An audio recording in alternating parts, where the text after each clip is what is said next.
Welcome back, friends, where it is so lovely being you.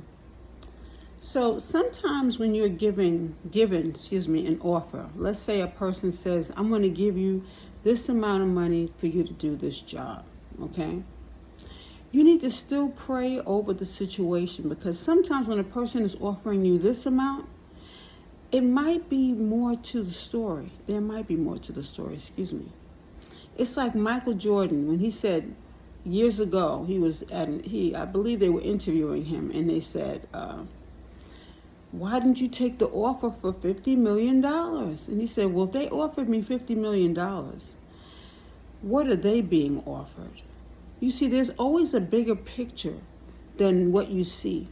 God sees the full picture. You see maybe a quarter of the picture, or maybe even not even that much. We need to make sure that we're praying and asking for direction and perspective.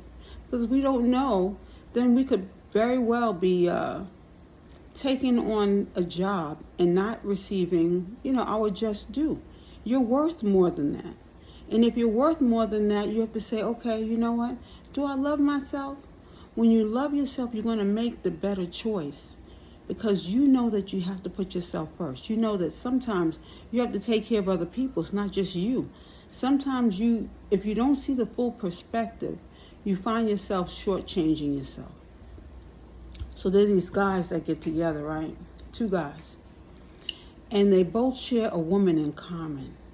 And they decide they're going to get their ideas together and they're going to collude to take this woman out.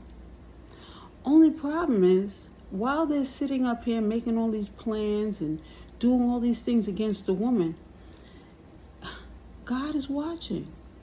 And so is the detective. The detective sees them, and he starts taking notes. He even videotapes them. He has so much information out on these two guys. And then he finds out it's not just two of them, it's somebody else now.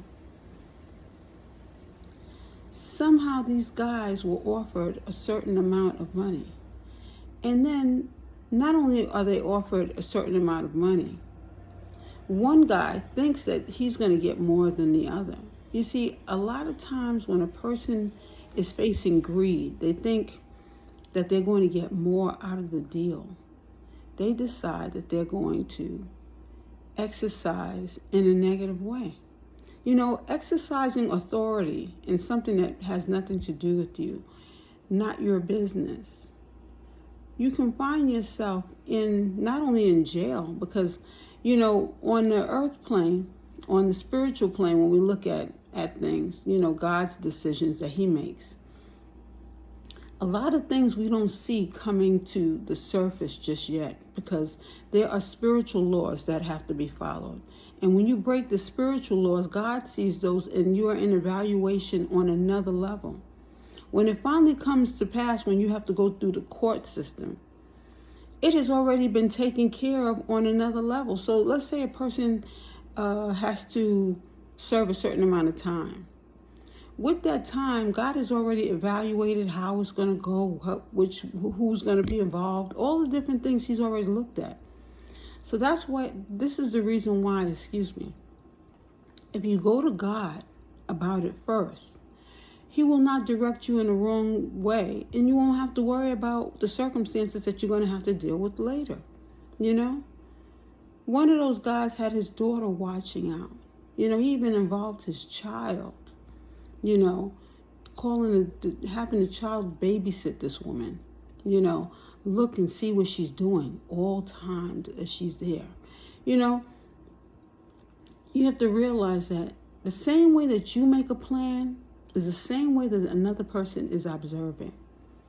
My mother told me, warned my brother years ago about not leaving the house on that specific day. You can go out tomorrow. You could have gone out yesterday, but do not go out today. And he did it anyway. We already know. I told you what happened. What you've got to look at is there are certain things that are telling you not to do certain things. There's an inner voice. God intuitively is telling you not to do it, and you do it anyway. And that's what lands you in a bad situation. If we listen intuitively, if we pray, if we take the quiet time, because sometimes when you're not in quiet time and you're hanging around different individuals, their energy and your energy might not mesh well. And like they say, survival of the fittest, only the strong survive. The person who has, I'll say, the person who is stronger, who has their energy just happens to be elevated on another level.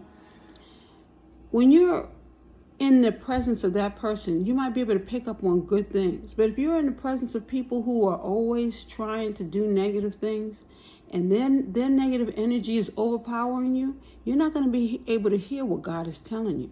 So now, since you didn't listen and you let this other person overpower you with their negative energy, now where does that place you? Where do you now sit? You're not going to like the seat that you're going to be placed in for the bad choices that you're making. So make better choices. Make good choices so you don't find yourself in a bad predicament. Okay? That's what loving yourself does. Loving yourself means I'm going to make the better choice and I'm going to choose right for me so that I don't have to worry about a negative outcome. That's my word. It's so lovely being you.